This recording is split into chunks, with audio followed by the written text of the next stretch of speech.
Today, what we're going to be talking about is we're going to be talking about the powerful connection between your mindset and your morning routine. And I'm going to give you an assignment at the end of this training. Tomorrow, we're going to build on this. So this entire week, what we're going to be talking about are the components to your morning, because your mindset and having a powerful mindset and being deliberate about what you're going to think about and what you're not going to think about, it begins the moment you wake up. And believe it or not, how you wake up, not when, but how you wake up, and the first few things that you do in the morning will dictate your mood for the rest of the day, which based on science is going to impact your productivity, and it's going to impact how you feel about your life.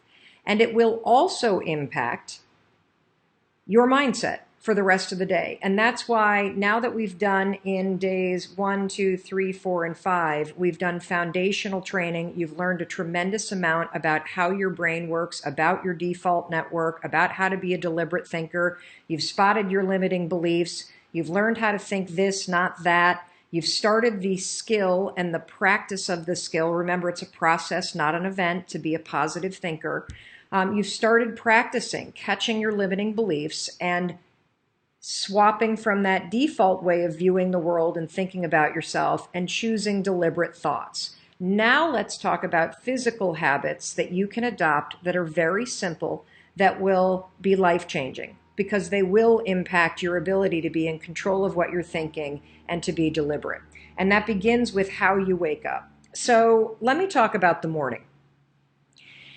You can think about your morning routine and whether or not you even have one in the exact same way that we think about the brain. You're either defaulting to something that you've always done that may no longer serve you, or you're getting deliberate and choosing to do something that's more positive and powerful because you deserve it.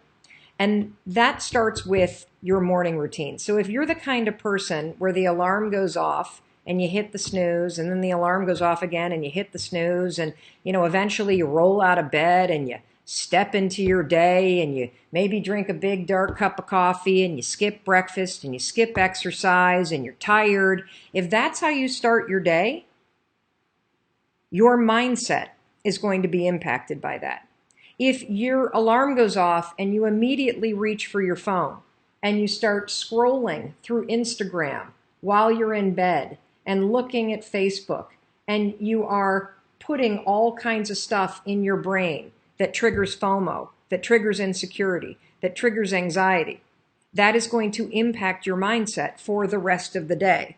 And so starting tonight, I want you to take control and be more deliberate about your habits in the morning. And what we're going to do this week is we are going to build, based on science, the most powerful morning routine that you could possibly have. Sorry, I'm just moving this around so that the Instagram channel is brighter. The most powerful morning routine that you could possibly have based on science. It's super simple.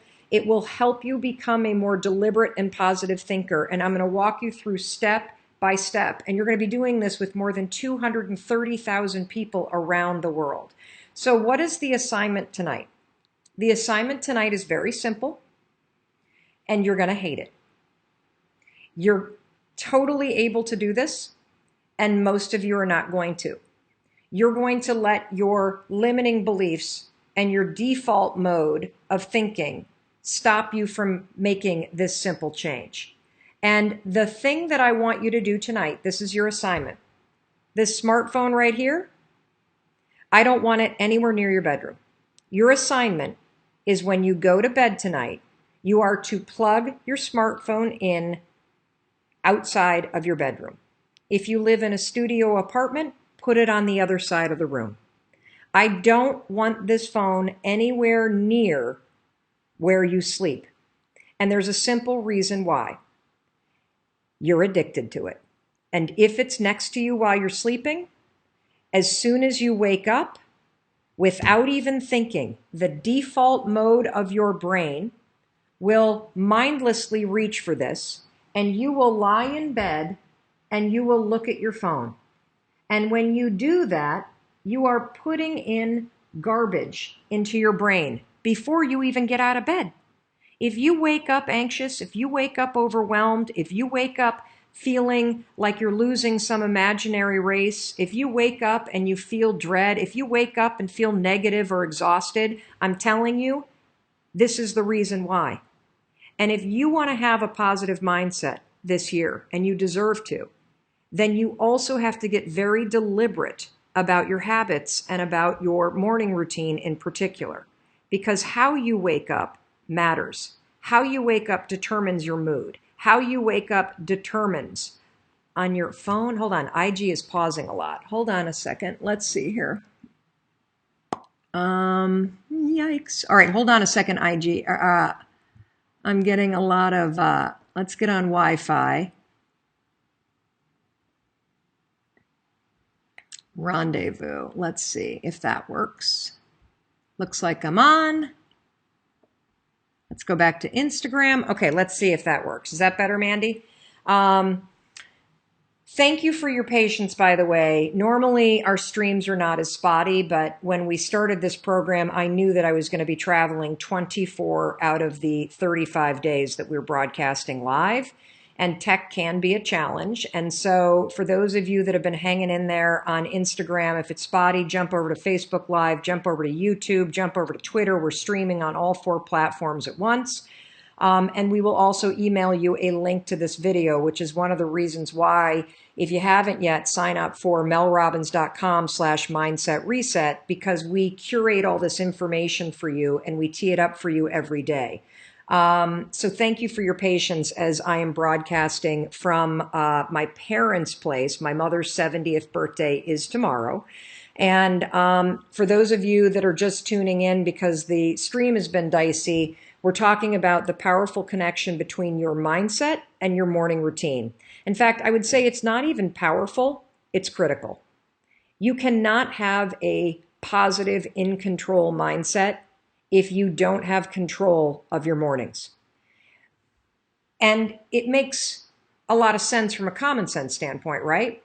If you wake up and you're behind the ball, and if you wake up and you've got your phone in your face and you're not even out of bed yet, and you're looking at everybody's perfect life on Facebook and on Instagram and on Twitter, or you're reading the news and getting stressed out, you're absolutely, positively not going to start your day off right. So the assignment that I have for you is a very simple one, and it's one that you're going to be tempted to ignore.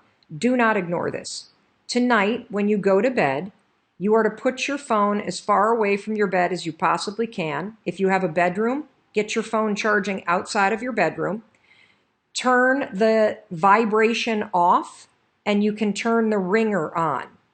And here's why. I know many of you are single parents. I know many of you have jobs where people need to get a hold of you. Instagram is reconnecting again, so I don't know what to make of this. I apologize for the feed on Instagram, everybody. But if you start your day by looking at this, your mind is hijacked and you're going to be playing catch up all day long. I want to give your brain a fighting chance to be deliberate. Tonight, what I want you to do is sleep without your phone. Plug your phone in outside of your room. And then when you get up, you're going to notice something. You're going to notice that you automatically reach for your phone. Your phone's not going to be there. You see, we're setting a trap. We're setting a trap so that you don't fall into the default mode of laying in bed and looking at that thing. I want to give you a chance to catch your thoughts. I want to give you a chance to do a couple things in the morning based on science that will give you control over your day, that will boost your mood, and that will help you develop a much more deliberate and positive mindset. So you got it? If you're going to do this, I want you to put the bicep pump curl, emoji, or give me a thumbs up in the comments below if you're going to try this, because it's a lot harder than you think. And even those of you that are like, oh, I don't look at my phone, baloney. Every one of us is addicted to this thing. I'd like to take some questions real quick about mindset, about the mindset morning routine connection, about the cell phone, or about anything related to mindset reset. Danielle from Facebook, I love routines as well, but what if you let go of your routine? Can you still embrace yourself and the day? I'm not sure I understand the question. I love routines as well. I think that yes, you can, if what you're basically saying is you have a morning where you don't do your normal routine and now it's noon and you realize, my gosh, I've spent the morning in a negative mindset. Can you catch yourself? Absolutely. You absolutely at any moment during the day can catch negative beliefs. You can catch limiting beliefs. You can catch yourself when you default to the negative things that you've trained yourself to think. And you can 5, 4, 3, 2, 1 in 5 seconds flat. You can switch to a more positive belief. Absolutely. You can change your attitude like that. No question. You can put the force fields up if you feel yourself getting sucked into somebody else's drama. What I'm trying to tell you is that while that's possible, and while you should do that all day, particularly as you are practicing the skill of having a positive mind, I am here to tell you, based on personal experience, that when you start to own your morning, and when you start to take your morning routine seriously as a habit that you develop that contributes to your mindset and your happiness and your sense of control, it will change your life. If you're concerned about anxiety, having a morning routine that I'm going to walk you through step by step this entire week, this is key to curing yourself of anxiety. And it begins the night before. So Betsy asked, is it better to prep the night before? Absolutely. So the night before, I always plug my phone into the kitchen, or I plug it into my closet. I turn off the alerts on my text messages. I turn off the buzzing, and I leave the ringer on in case there's some kind of emergency. My kids know that they should call me if they need to reach me. We have a daughter who's in college, and kids are all over the place these days. My business partner knows, call me if you need to reach me. Do not text me. And that one habit has changed my mindset for the better. It's changed my life for the better, because when I wake up in the morning, I actually get out of bed. I don't scroll through my phone. And because my phone is nowhere near me, I don't even reach for it. I spend the first 30 minutes to an hour of my day before I even look at my phone, and it has been a game changer, both in my ability to cure my anxiety and in my ability to be deliberate about what I want, A, to be thinking about, and B, what I want to be focused on for this day. Tatiana on Instagram, I switch my phone to airplane mode or turn it off completely for the night. Is this okay or the equivalent? It's definitely okay, but I don't want it near your bed, because I don't even want you tempted to reach for this thing and to start scrolling through it. We live in a moment of time, here comes my father, where we need to have major boundaries with our phone. This right here, it's supposed to be a tool, but we have become the tool. Advertisers know that they can make money on your attention. So when you look at this, whether you're looking at your email or you're looking at Facebook or you're looking at social media, you are giving the world your most precious commodity, which is your attention. And so you're going to hear me hammer the fact that boundaries with this, essential for your mindset, essential for your happiness, essential for your success. Vicky from Twitter, why is morning routine so important? What 2 to 3 items should be a part of it? Why is the morning routine so important? Couple things. How you wake up has a scientifically proven impact on your ability to focus, on your happiness, and on your productivity all day.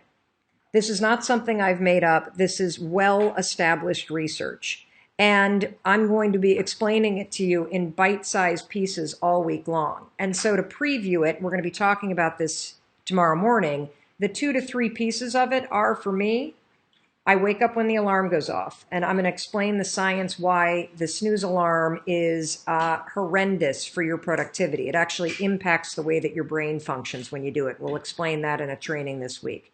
I then get up, and for the first couple minutes of the day, I plan my day. And I have a particular process that I go through that leverages something from Harvard Business School called the progress principle.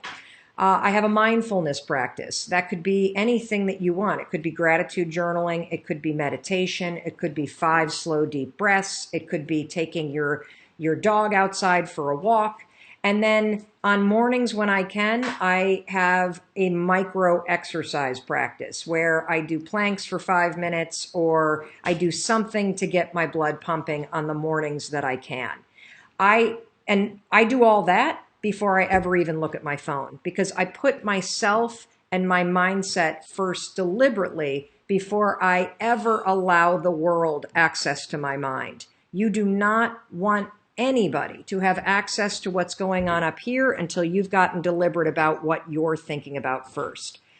So that's a preview, but I'm gonna, as I promised, this was gonna be bite-sized stuff. If you've already watched the first 10 minutes of this, you got the training for today, which is the powerful connection between your mindset and your morning routine. And your morning routine begins the night before, when you plug your phone outside of your bedroom and you go to bed without your phone anywhere near you.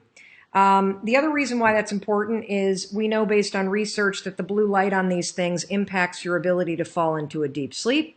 Sleep is essential for you to have a healthy mindset. And also when you wake up, if this is next to you, 87% of adults sleep with their phones or next to their phones. And 33% of adults check email in the middle of the night. And so whether you're willing to admit that or not, we want to break your habit of giving the world access to your mind, and we want to make you more deliberate about how you are with your phone. And the reason why is it has a direct scientific researched impact on your mood and your mindset all day. I have time for just 1 or 2 more questions. If you have any other questions about this, seeing a ton of, but my phone is my alarm, I have kids. Do you see the excuses, everybody? What's more important? If you have kids, do exactly what I told you. Leave the ringer on. If your kids need you, they can call you. If your boss needs you, they can call you. And this is really important for your kids too.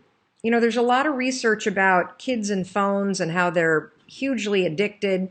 And the thing about kids and phones, particularly phones in their bedroom when they're going to sleep at night, is that if you have teenagers are biologically hardwired to push away from their parents when they become teenagers. Their friends become their primary support group. They become the most important thing in their life. And kids feel an obligation to stay connected to their friends. And they feel an obligation that if I'm not available for my friends, you know, that makes me not a good friend. And so to help your kids, you need to draw the boundaries for them. You need to tell them that they can't have their phone in the bedroom. You need to have a charging station in the kitchen, and you need to model these very healthy and mandatory boundaries with technology, period. And so I get it. Your kids need to reach you. No problem. Plug it into the closet, plug it into the bathroom, turn the ringer on. If there's an emergency, they can call you. Yes, you can use your phone as your alarm. Plug it into the bathroom, plug it into the closet, plug it into the kitchen. Because if the alarm is going off outside of your bedroom or several paces away from your bed, guess what you're doing when the alarm goes off? You're getting up. And tomorrow, I'm going to explain the science behind why you need to get up when the alarm rings and why you should not hit the snooze alarm. I don't hit the snooze alarm because I understand the neurological impact that the act of snoozing has on your mindset, on your mood, and on your brain's ability to focus. And that's exactly what we're going to talk about tomorrow. The reason why you have to get up when the alarm rings. And it's not because it sounds like a good idea. It's because of the science behind how your brain works and what hitting the snooze button and drifting back to sleep for 15 minutes does to your mind. You're going to learn all about that tomorrow, and it is a game changer. So, Mandy and Danielle, do we have any other comments, questions, excuses? Give me the thumbs up if you're going to try this phone challenge. This is going to change your life. Try the phone challenge tonight. Give it one night. And I want you to notice as you do it, how drawn are you to your phone? How panicky are you that it's not near you? Do you feel anxious about it? When you wake up in the morning, are you immediately grabbing for it? I want you to notice the default mode that you have with this sucker right here. Because part of being deliberate and serious about being a healthy, happy, anxiety-free, positive, confident thinker is taking control and having boundaries between the world and your mind. And it's also having the assuredness that you can live without this thing. Hey, it's Mel Robbins. I'll get you right back to that video. But first, you got to know I have a 3-part free training program. It's called The Reset. Seriously, it's free. I coach you. Amazing. If you're tired of having self-doubt hold you back, let Mel Robbins inspire and empower you. There's a workbook. It's incredible. The Reset. Write down this URL or hit pause and jump in because the link is in the caption below. All right, you in? Good. I can't wait to see you in The Reset. And now, back to the video. Mom, why are you making the bed? Why am I making the bed?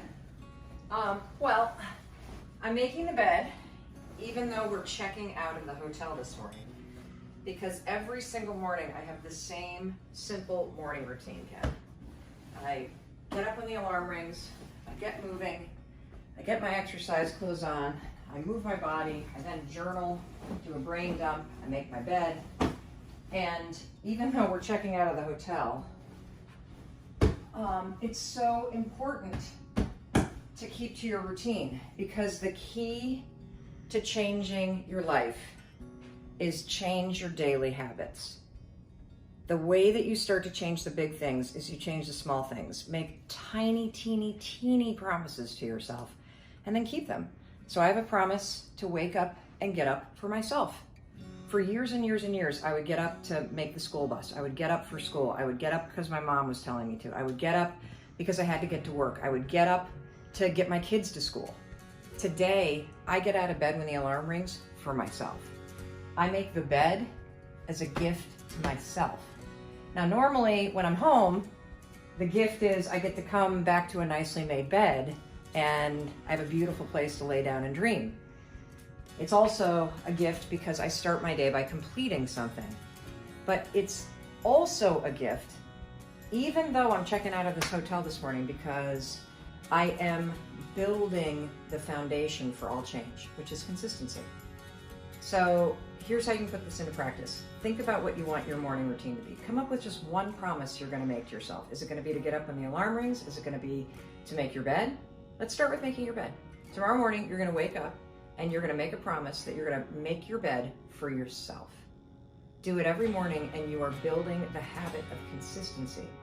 And that habit of consistency is the backbone to all change. Mwah. We got a flight to catch. I want you to just think for a minute, because we all have, I love to use the analogy, the inner snooze button. You have these amazing ideas that bubble up, right? You've been watching people all day, and I guarantee you, like, ping pong balls, boom, boom, boom, boom, boom, boom, boom. You've got an idea, oh, I should do this, I should do that. And every time you have an idea, what do? Boop, hit the snooze. What's the first decision you made this morning? I bet it was to go back to bed. Yep, for the first decision today, I'm 1 in 400 trillion, I'm gonna go back to sleep. And I get it. Your bed is comfortable. It's cozy, it's warm. If you're lucky, you've got, like somebody that you love next to you, or in my case, I've got my husband and my 2 kids and possibly the dog. And the reason why I'm bringing up this first decision that you made today and the inner snooze alarm is because in any area of your life that you want to change, there's one fact that you need to know. Just one. You're never going to feel like it. Ever. No one's coming. Motivation isn't happening. You're never going to feel like it. Scientists call it activation energy. That's what they call the force required to get you to change from what you're doing on autopilot to do something new. So try this test tomorrow. You think you're so fancy. I know you're attending TED. Try this. Tomorrow morning, set your alarm for 30 minutes earlier. And then when it goes off, take those sheets, throw them off, and stand up and start your day. No snooze, no delay, no I'll just wait here for 5 seconds because Mel's not standing here. Do it. And the reason why I want you to do it is because you will come face to face with the physical, and I mean physical, force that's required to change your behavior. Do you think that somebody who needs to lose weight ever feels like going on a diet? Of course not. Do you think they ever feel like eating boiled chicken and peas instead of a croissant? I don't think so. The activation energy required to get your ass away from your computer and out your front door to go on the walk you said that you were going to go on is the exact same amount of force that it takes you to push yourself out of a warm bed and into a cold room. It is just before 8 o'clock on a Sunday morning. Chris and I are headed to Owl's Head Peak here in southern Vermont to try to catch a good view. One thing that I love about you, other than the fact that you almost just drove into a ditch, is that you're always like up and at 'em, up and at 'em. Hi, YOLO. Early bird gets the worm. That's right, and the view. I was just about to ask Chris a question, and I thought you should know that this is a question that I think about every morning when I wake up. Here's the question. What's your one goal today for yourself? Make it something that matters to you. Not a should, not an obligation, something that matters to you, that you want to do for you. And then decide who you're going to be today. Wake up and ask those two questions, and it's extraordinary how much it impacts you having a great day where you feel in control. My goal today is to spend time with your hubby. That's so cute. That's not what I was going to say. My goal today is to sit down and set a timer for an hour and write. That's my main goal. And who I'm going to be today is I'm going to practice being present. One of my goals was to go for a hike, so we're doing that. Check. But it was to write also, so I'm going to adopt your 1 hour rule. Okay. That way it'll be so cute that when you're writing, I'm writing. Who are you going to be? Who am I going to be? I'm going to be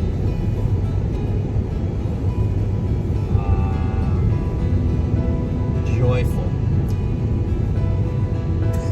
What does that look like? It's sort of uncharacteristic for me, I think.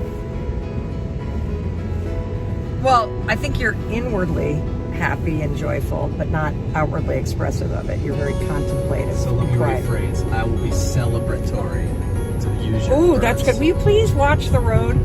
Well, look, you got me on camera. I'm present I can't to do the- everything. I can't drive and be on video at the same time, all right? All right. Well, we made it. Check it out. Made it. All right. YOLO, you tired? Woo! Who are you going to be today? And what's your goal for today? Now that we've climbed this peak, it's time to go right. It's really an interesting trick of the mind, and like you, I have this similar sense of I want to be able to want it for people. Yeah. And the one thing in my life that I am very grateful for is that I know how to build desire. I know how to go down the process of wanting something. What is that process for you of desire? Because what I've found in this book is here's the thing for most people, and I'm hoping that your process will attack this. What I've discovered that is heartbreaking is the average person cannot celebrate themselves. I'm going to ask everybody who's watching this to tomorrow morning stand in front of the mirror. We're going to unpack this whole thing and try to high five yourself. And most really people, fast, give people the science behind why that's meaningful. So I have this habit of every single morning, I stand in front of the mirror and I take a moment and I raise my hand and I give my reflection a high five. And there is so much science behind this. So instead of seeing yourself, right, and having this moment in the mirror, you know what the average person does? First of all, we beat ourselves down. So I would look in the mirror for 40 some years and be like, oh my God, my freaking jowls look like saddlebags on a goddamn horse going in the Grand Canyon. My eyes my neck is only striped. My one boob's hanging lower than the other. I look like shit, my gray hair. Like I start bringing myself down. And when you start going down that road with your reflection, then your thoughts go to, I didn't get to that email. I forgot to text Lisa back. Oh my gosh, the dog still needs to be walked. I've got 9 minutes for my first Zoom call. You're now checking out. And that moment in the mirror every morning could be a profound moment where you lift yourself up and you check back in with your intention. So the first piece of research, and this is recent from Harvard Business School, is that a simple moment in the morning where you set an intention about who you're going to be today impacts productivity, how you show up as a leader. It impacts your confidence. It impacts your mood all day long. Just that simple moment of setting an intention. So that's research number one. Instead of standing in front of the sink in your bathroom and criticizing your appearance or mindlessly going on autopilot, check back in and let's teach you to make it a habit to lift yourself back up.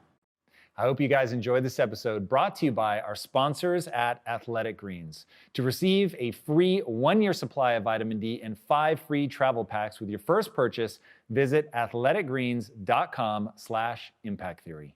Enjoy the episode. Second piece of research, and this comes from a whole field of study called neurobics. Neurobics is like aerobics for your mind. I didn't make this up.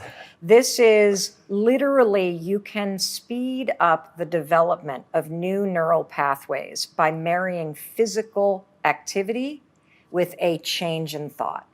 And so traditionally, I know you've covered this on your show, if you, for example, were to brush your teeth, I'm a right-hander, if you were to brush it with your other hand and think a new thought, the fact that your brain is focusing on brushing with your non-dominant hand activates more focus on the new thought. It accelerates the learning. So you take neurobics, a physical activity with a different thought, and let's talk about a high five, for example. What does a high five mean to you? That somebody did something awesome or I did something awesome. Correct. And if you think about the times in your life when you've gotten a high five, it's because somebody's like, Tom, you're amazing. Tom, get your attitude out of the can. You got this. Tom, you're going to make this shot. Tom, we can still win. I believe in you. Keep going. You have a lifetime positive association with giving other people high fives stored right here in your subconscious mind. When you raise your hand to your own reflection, it is impossible for you to think, God, I look fat. Boy, am I an asshole. I really screwed up my life. You can't do it because your lifetime association with this motion is all, I believe in you, I got you, I see you, I celebrate you. And so you, in the moment of doing it, override decades of negative self-talk. It's incredible. Now, have you ever gotten a high five where somebody misses the hand or it's sort of like, it sucks, right? Of course, yeah. Yeah, what do you do when that happens? I redo it. Correct. Yeah. That's because a high five requires you to be present and there is an intention behind it. So you can't raise your hand to your own reflection without now grounding yourself in the moment. That's just the beginning of the research. I can go on about the NBA. And that was my favorite part. Hearing about the NBA, like even now it's giving me chills. Like, and especially because we're recording this still as everybody thought we were getting out of the pandemic. And now we've got the variant. now even I'm starting to worry about the lack of physical contact and just Yeah. like the cues that we give each other through touch like that. So this was one of my favorite parts of the book. the NBA thing. I love this research too, because what happened with the high five is, look, I did this on a low moment for myself. Like, so my brand of self-help is Mel's life is kind of fucked up at the moment, and she can't figure out how to help herself. So she stumbles by accident on something really stupid on its face, and it feels good. And then I share it with my audience, and if they pick up on it, and then I'm like, okay, we're on to something. So for me, the high five, Tom, began, I'm fired from my talk show, my book contract is canceled, every speech has been canceled, my kids are now home, so we've got 3 kids, 22, 20, age 15, all in varying states of distress. I am triggered because my origin story, as you know from being on the show and us being friends, the 5-second rule was 12 years ago, losing everything. And so I'm now having this feeling like I'm about to lose everything. And I'm also feeling like I'm losing grip on reality as the pandemic is hitting and as my kids are in distress. And I don't know what to do, just like everybody on the planet. I find myself in my bathroom one morning in my underwear, and I am having this spiral of negative thoughts. I look like shit. I don't know how to fix this. I wish somebody would solve this for me. I feel overwhelmed. I feel scared about my parents' health. I feel scared about everybody on the front lines. And even though I'm literally, like you, somebody that empowers other people, I didn't know what the fuck to say to myself. And as pathetic as it sounds, I found myself just raising my hand, just in a way to basically be like, shut up, Mel. Come on, girl. You, like, put your shoulders back, lift your you got this. You can do this. And something shifted, and I went on with my day. And then the next morning, I walk into my bathroom, and this is the other weird thing about the high five. I've literally either criticized myself or ignored myself in the mirror for decades. When you start to have a moment with yourself, the crazy part is you start to build a partnership with yourself. That's interesting. Like, when you are pulling out of your driveway or you're walking down the street and you see a neighbor and they greet you, you will start to have that experience when you create this intentional moment with yourself in the mirror every morning. And so as I started to do this, I thought, this is actually making me feel like the wind is at my back when I leave the bathroom. It's making me feel just like when you leave a huddle in sports and you high five, or you're a runner running a race or doing some big endurance challenge and some spectator high fives you, or another racer's like, come on, you got this, as you're dragging down low. It gives you a little energy. Like, I think too about this high five a lot. Like, I know you're friends with David Goggins. I'm a huge fan of Goggins. And I know there's a lot of people that watch this show, especially men, that are like, this sounds kind of stupid. This is the equivalent of Goggins' cookie jar moment. So we all think, like, we've all been raised like, tough love, hard on myself, this, bullshit. The research is clear on this. Being hard on yourself is not fucking motivating. It's demotivating. And if you already feel like a failure, or you feel a sense of shame, or you're overwhelmed, beating yourself up for where you are does not fucking work. It drives you into the gutter. The most motivating force in the world, on the planet, based on research, hands down, is empowerment, encouragement, support, and celebration. And for our entire lives, we have outsourced that to somebody else. The research is very clear. So the NBA study, they did this big study looking at NBA teams.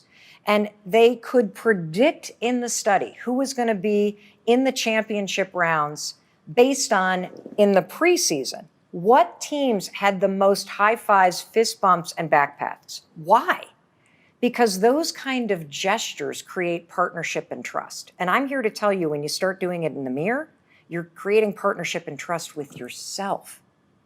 And so, one of the things that I love about this is that in a moment when you feel alone, you can give yourself the boost, the support, the empowerment that you need to keep going.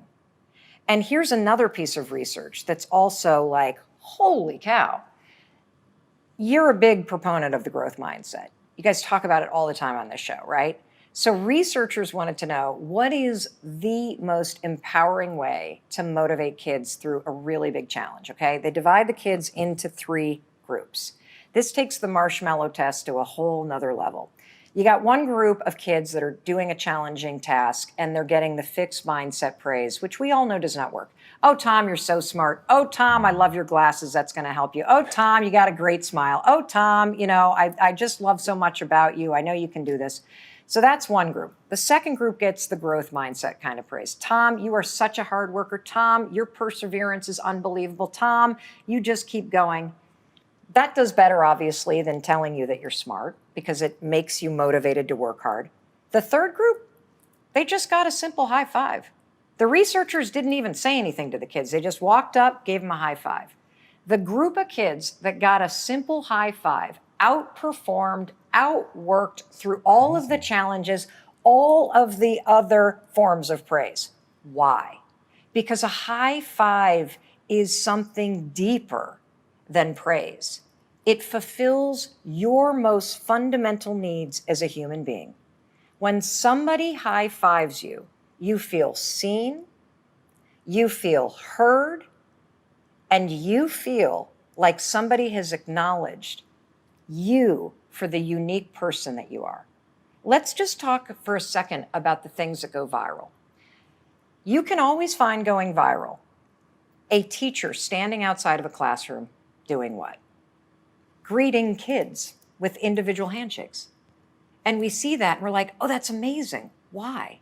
Because every one of those kids before they walk into the classroom feels seen, they feel heard, and they feel acknowledged for the unique individual that they are, all through a simple handshake or high five. And one of the reasons why I'm so excited about this is because in starting to just kind of put it out there very casually on the story, in the very beginning, because I've been researching this now for a year, I started to get back all of the objections that people had to doing it. And they're fucking sad, Tom. And this gets to the heart of why I think so many people are stuck. One of the biggest objections that people had to standing in front of the mirror, take a moment, look at yourself, and then raise your hand, is people said over and over and over again, I haven't done anything worthy of high-fiving.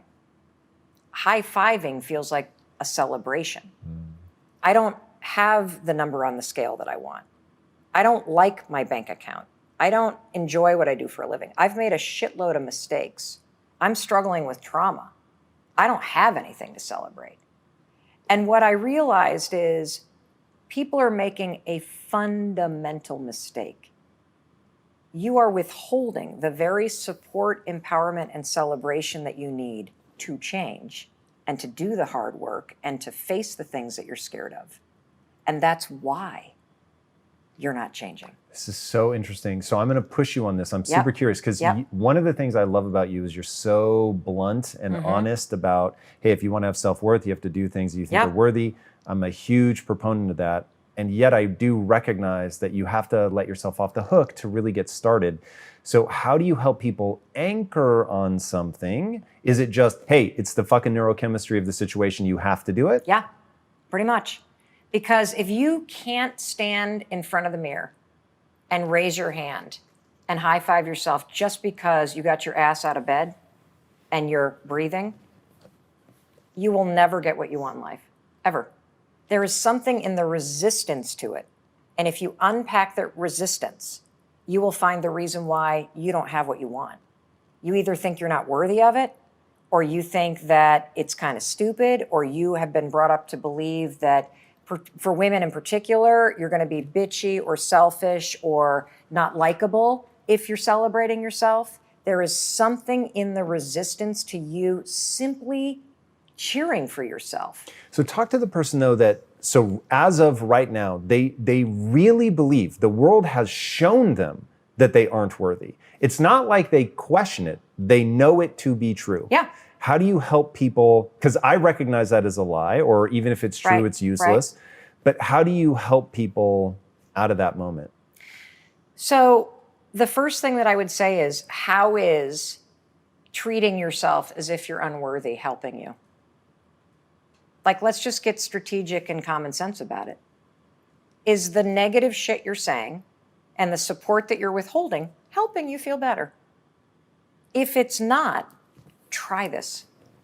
Try celebrating yourself 5 days in a row. Literally, try starting your day by waking up and raising your hand and high-fiving yourself in the mirror just because you're breathing, and see what happens.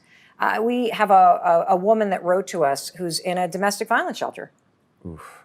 She's lost everything. She's been in abusive relationships. She has a tremendous amount of childhood trauma. She is doing the high five habit, and here's what she had to say about it. I have nothing right now. I have a tremendous amount of evidence from my life that I have fucked everything up. But you know what this high five habit is showing me? I still have me. I can have my own back. I can be here for myself. The world has told me and convinced me that I can't, but every morning when I stand here and I stare at myself in the mirror and I raise my hand in defiance of all the shit that's happened to me, I keep going. I am saying I believe in myself. And when you have that small reversal, that small act of defiance, and that's what it is. If you're like heavy and you're eating emotionally or you're feeding your trauma, when you raise your hand and celebrate yourself, even though you don't like what you look like, it's an act of fucking defiance to all the stuff that you have survived in your life. And the best part about it, you don't have to fucking say anything. And you know, the reason why this is so important is most mantras are complete bullshit because you don't believe it. You know, we all know we need to accept ourselves. We all know we need to love ourselves, but how? How do you do it, to your point, when you have a bunch of evidence stacked up that you've failed or reasons that you see that make you feel like you've blown it or you're not worthy of it? I'll tell you how. You freaking raise your hand and high five yourself anyway. Because beating yourself up will not make you do the work to get healthy. And tearing yourself down over the shit that you've done or the terrible relationships that you're in, it's not going to empower you to change the patterns that are keeping you stuck. But raising your hand in an act of defiance or a fuck you to the past that you survived and saying, I'm still here, which means I still have a shot to change my life. That is what this means. Good morning. I'm talking quietly because my daughter's sleeping. I woke up this morning and I was feeling really anxious.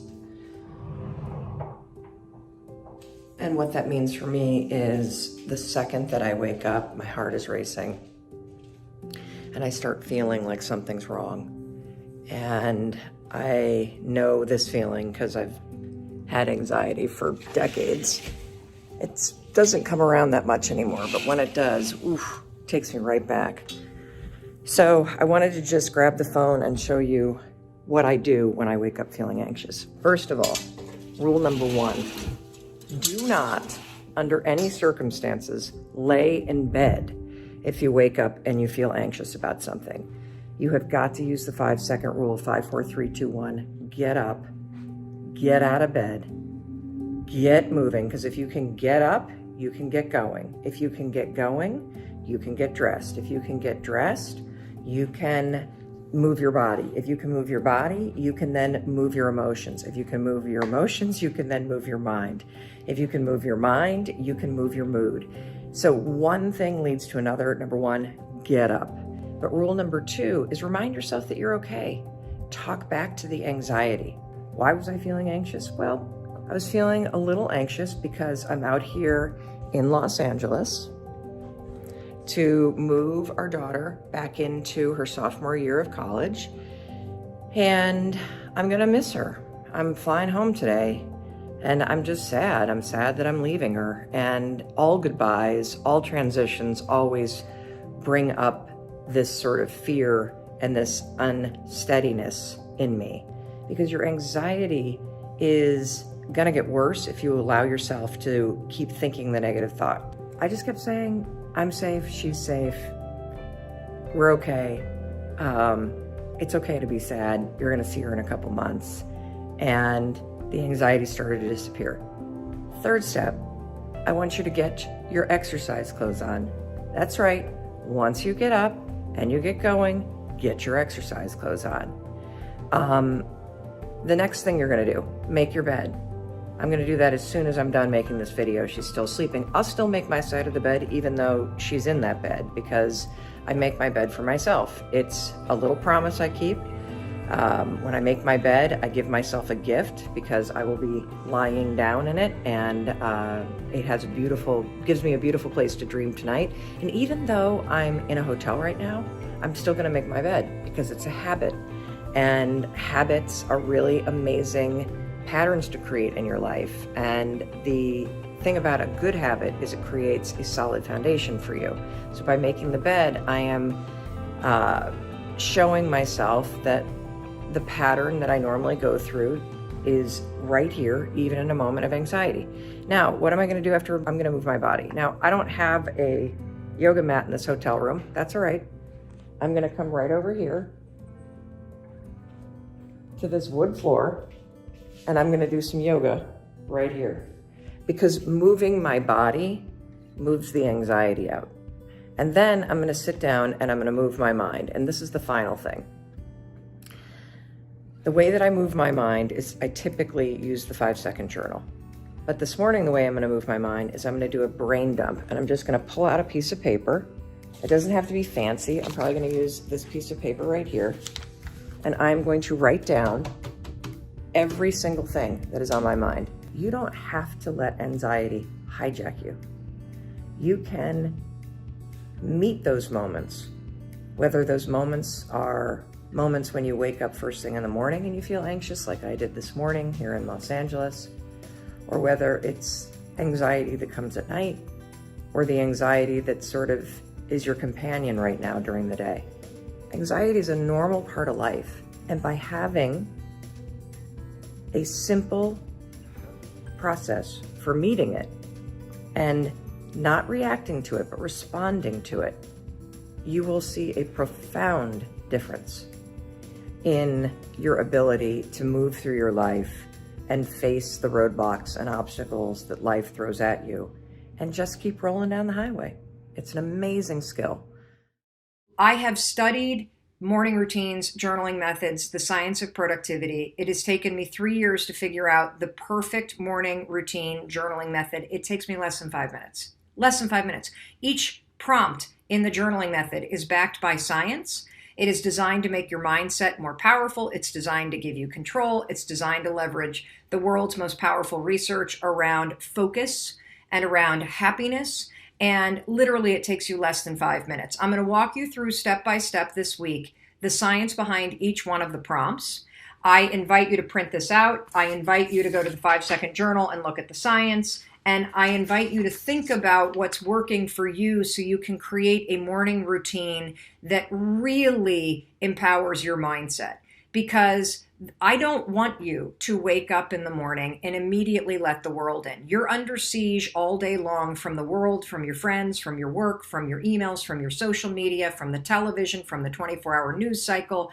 Your dreams deserve 10 to 30 minutes in the morning for you to get your head on straight, for you to focus yourself on things that are positive, for you to figure out how to build momentum and make progress on something that matters to you today, and for you to work on building your deliberate way of thinking so that by doing so, you're going to reprogram your default network in your brain so that your mind automatically starts filtering the world in a way that works for you. That's why I'm teaching you this, because it's all building on the things you learned in week 1, on days 1, 2, 3, 4, and 5. Okay, we're on day 9 now. So the first prompt is very, very simple. And the first prompt is all about your mood. So the second that you wake up, remember, you're going to get out of bed. If your alarm is your phone, you're going to turn the alarm off, but you're going to leave your phone where it is, and you're not going to take your phone with you to journal, because I do not want you tempted to even look at it. I want your head clear. I want you present. I want 10 lousy minutes for your dreams. Don't your dreams deserve that?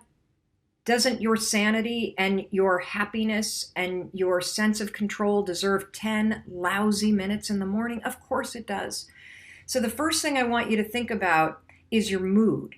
And the reason why I'm starting with your mood is because there is tremendous research about your mood in the morning and how the mood that you have in the morning and the energy level that you have can impact your confidence all day long. It can impact your productivity all day long. And it's super important for you to do something first thing in the morning to get present to your mood and your energy, and then do something intentional to boost it, because that will have an established, science-backed, proven impact on your productivity and your focus and your happiness all day long.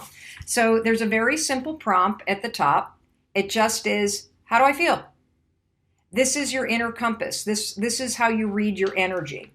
It's a little scale, much like a gas tank in a car, from empty to full. Depleted is empty and full is energized. Me this morning, I woke up feeling meh. You want to, and then over here, you're going to explain, why do you feel this way? Now, it's important to identify why you feel meh or why you feel energized and excited, because it makes you present. You see, we're tuning you into your inner wisdom. We are teaching you how to be present and mindful. And even if when you get present to something that's negative, we're teaching you how to turn it around. See, negative isn't bad, it just is what it is.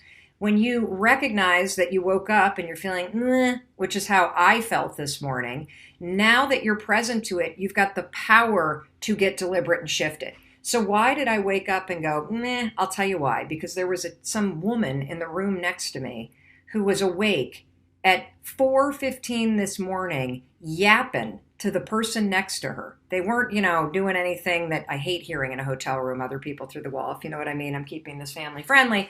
But she was just talking and talking and talking. And then I woke up again at 4:37, and I woke up again at 5:12, and I woke up again at 5:57, and then I woke up again at 6:20, and then I just got up. I mean, my alarm hadn't even gotten up yet. And I was so annoyed. And that's why it was like, meh, because of this chick next to me in the hotel room. It's actually the first thing that I said to Mandy.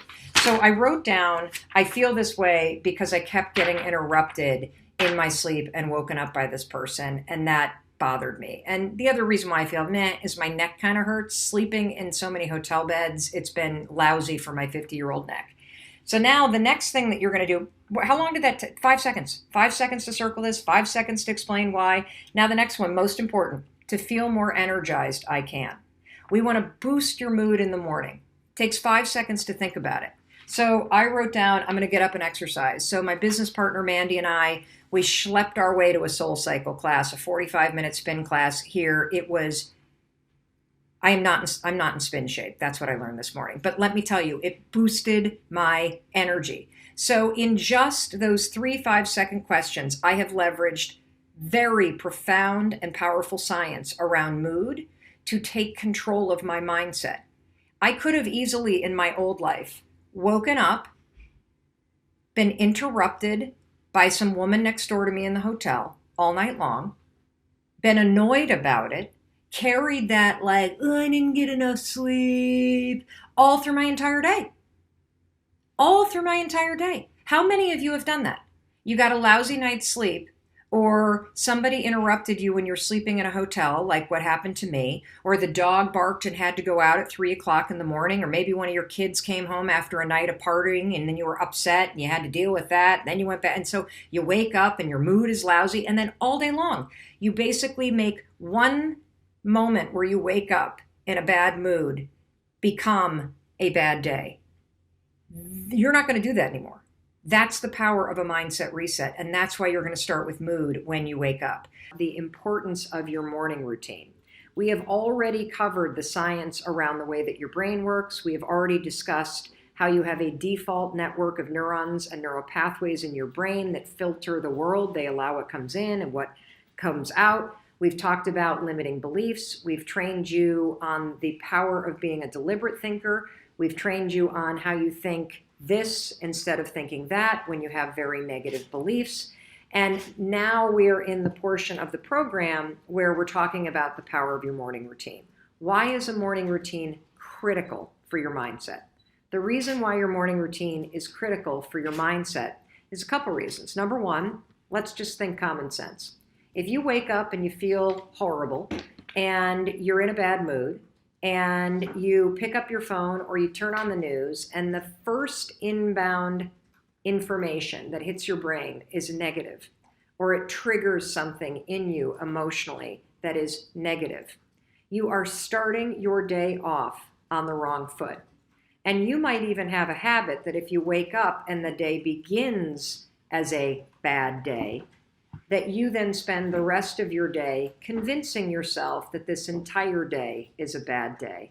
That is a major mistake. It's also not true, because you get to choose how you view what's happening around you. And the second reason why your morning routine is critical is because the first 2 hours that your brain is awake are the best 2 hours for your brain all day. And so I believe that if you create a very powerful morning routine, and the one that I am recommending that you start off with, and then you make it your own, you add in things, you take away things that you don't use or that you're not going to like. But everything I'm recommending is based on the science around productivity, focus, happiness, the way that your mind is actually wired to work. And that's why I'm recommending everything that I've been recommending in the program. I will explain very briefly the steps of the morning routine, but if this is the first video you're watching, it's day 11. Go back to day 9, go back to day 10, where I really begin talking about the power of a morning routine, why it's important, and I explain the science in detail. For today's training, we're going to talk about the third step in your morning routine. So when you get to the third step, by this point, you have already woken up on time and gotten out of bed when the alarm rang. You didn't hit the snooze button. You've already turned off the alarm on your phone if you're using your phone for your alarm. You have not looked at your phone. You have not turned on the TV. You have not let any information from the outside world cross the threshold into your precious brain yet. Why? Well, the reason why is I believe that you and your dreams, they deserve 10 lousy minutes. In fact, I think they deserve an hour. But I'm just going to go with 10 minutes because I know that you can find 10 lousy minutes to focus on your dreams, to focus on becoming a deliberate thinker, to plan out your day, and to figure out what your priority is. Hey, it's Mel, and I know I have been hammering the point that you have to create a routine if you want to be happy, successful, and feel confident and in control. And so many of you have asked me, what is my morning routine? So today I decided to walk you through it. So I wake up at 6:15 to this alarm clock that simulates the sunrise. Then I pet my dog. Then I always make my bed.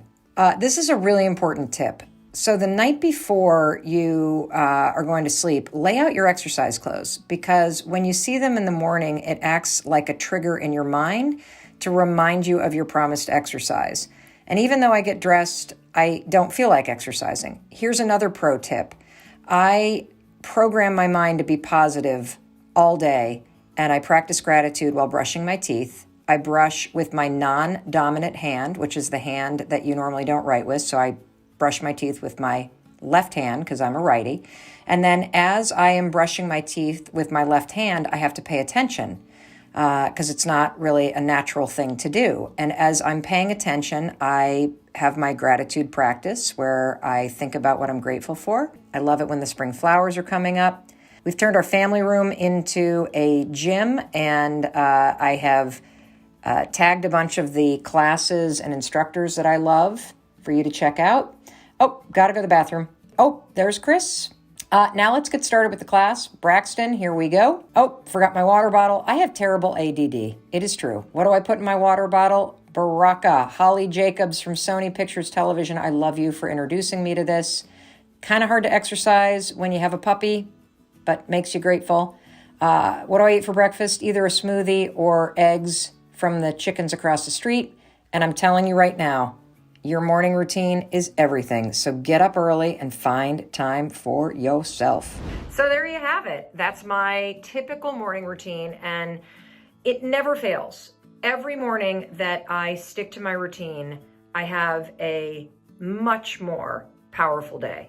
And the mornings that I don't stick to the routine suck, honestly, because I wake up behind the ball. When I get up when the alarm rings, I have made and kept a promise to myself. When I make the bed, I am completing something before I leave the bedroom. And I also, whenever I walk back into the bedroom, I see something that has been accomplished. I don't see a mess that needs to be completed. By prioritizing my physical and mental health and getting some exercise in, I not only feel better mentally, but I also release chemicals in my brain that helps me focus. There is no doubt that having a powerful morning routine is part of every successful person's programs. It is something that you deserve. It is something that you should create for yourself, and it is something that will improve your life. Now, I want to challenge you, put your morning routine tomorrow morning on social media. Put it on your stories, do a collage of photos, and please tag me and describe your morning routine, because I am going to be watching, I'm going to be cheering for you, and I'm going to be celebrating people on my story for the next week who are putting their morning routines out there. Remember, morning routines are amazing, so make one that works amazingly well for you. Hey, it's Mel. Thank you so much for checking this video out. And if you like this one, I have a feeling you're going to like this one too. I'll see you there.